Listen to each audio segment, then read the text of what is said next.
The no-deal Brexit is finally off the table for the time being. In a truly mammoth treaty, the UK and EU have tied down future trade rules, but that doesn't really bring any relief to companies on both sides. Instead, the next hurdles loom. Neither Prime Minister Boris Johnson nor his chief negotiator David Frost could resist. In their hymns of praise for the new trade agreement with the EU, both emphasized the new relationship between sovereign equals.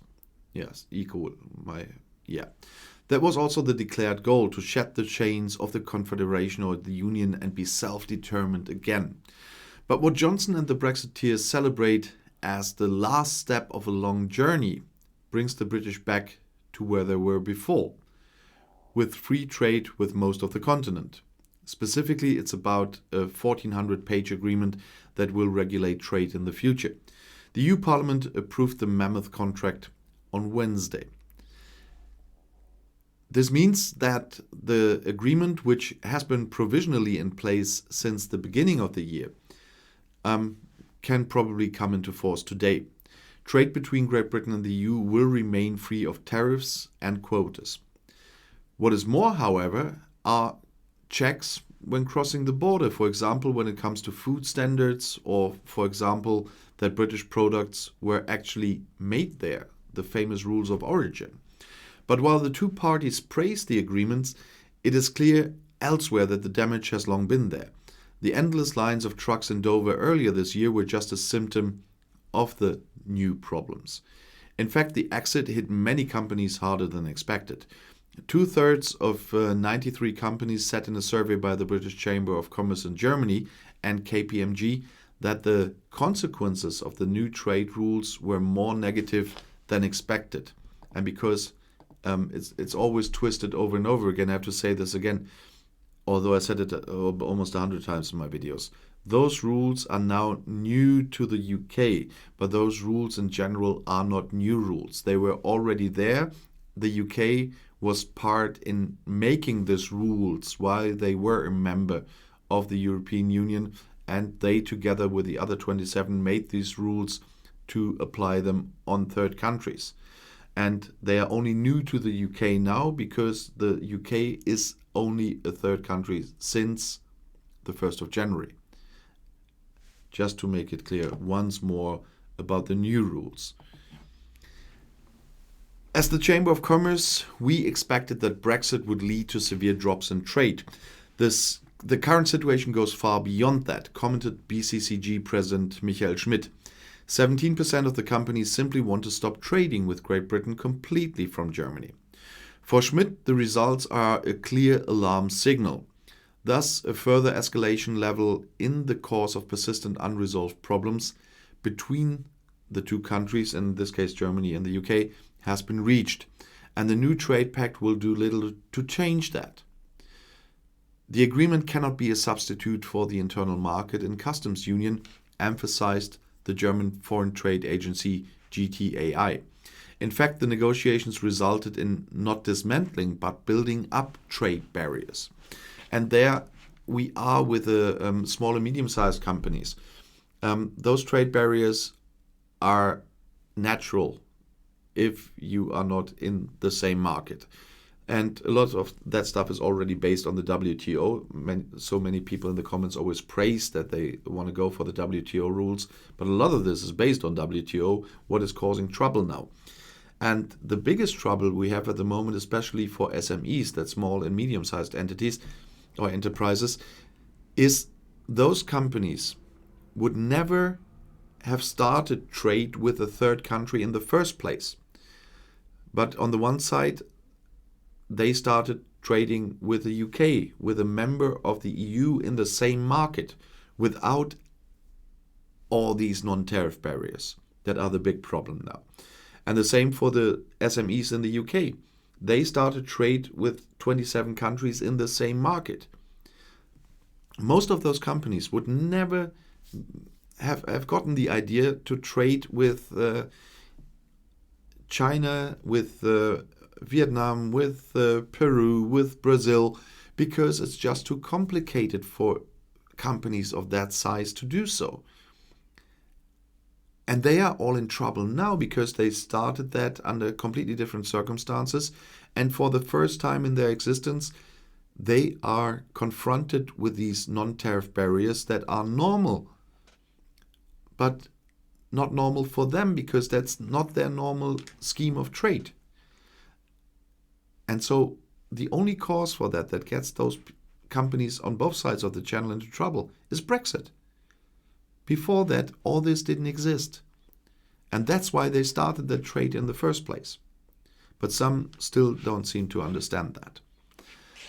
But let's get back to the GTAI. For example, goods are only really duty-free if they originate in the EU or the UK.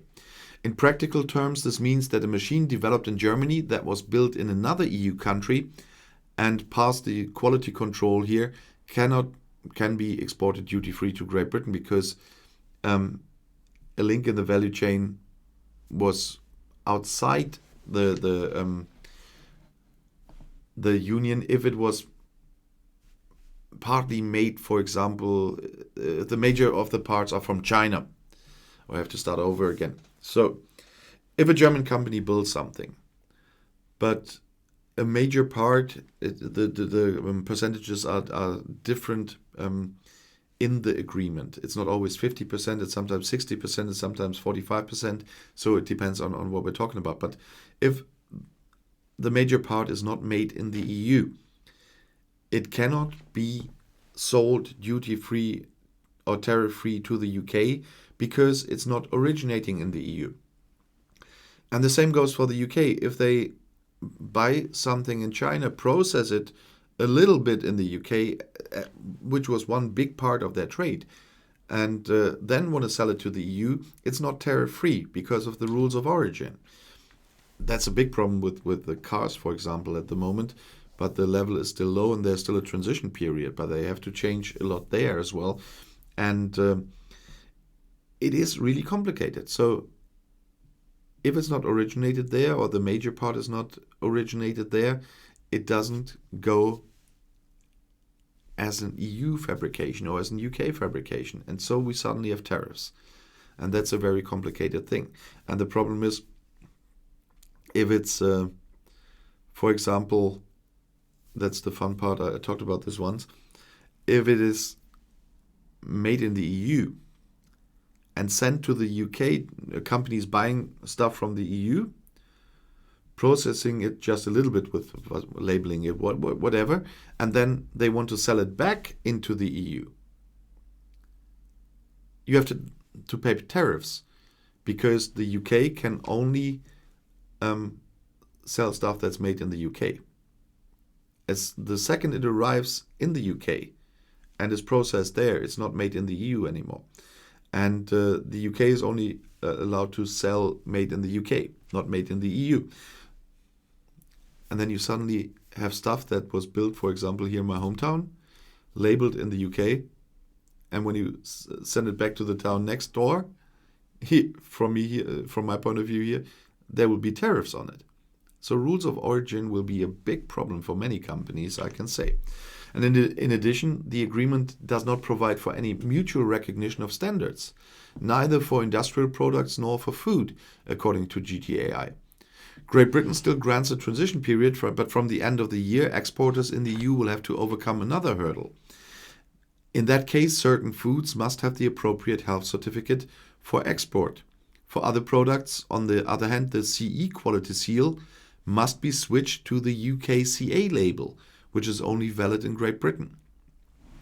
For these reasons, companies always have additional expenses, which are sometimes so big that doing business on the island is no longer worthwhile. In addition, the agreement does not mean that any quarrel between the EU and the UK will end, as Bloomberg, for example, notes.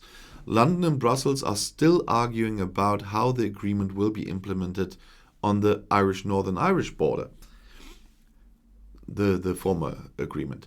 Relations also suffered from the risk of a vaccine export ban, which would have jeopardized British supplies. Finally, there's also the fact that the EU has already issued a warning to comply with the agreement. Otherwise, warned Commission President Ursula von der Leyen last Tuesday before the vote, that the EU would take action. The agreement has teeth with a binding mechanism for dispute settlement and the possibility of unilateral action. We do not want to use these instruments, but we will not shy away from them if necessary. So she was very clear about that, and not only her. What was an important last step for Johnson does not therefore mark the end of all Brexit difficulties. For me, it's just a start. Accordingly, the agreement was ignored in the financial markets. The British benchmark index FTSE 100 made moderate progress with the European stock exchanges in the middle of the week. The British pound hardly changed against the euro. A disorderly Brexit without an agreement was prevented, but the EU's warning to Great Britain shows that tensions loom in the future too, wrote Commerzbank foreign exchange expert Antje Prevke. According to the analyst, these tensions remain a risk for the pound, alongside the real impact on Britain's foreign trade and the long-term consequences of Brexit. And if you want to stay informed, please subscribe to my channel. Auf Wiedersehen.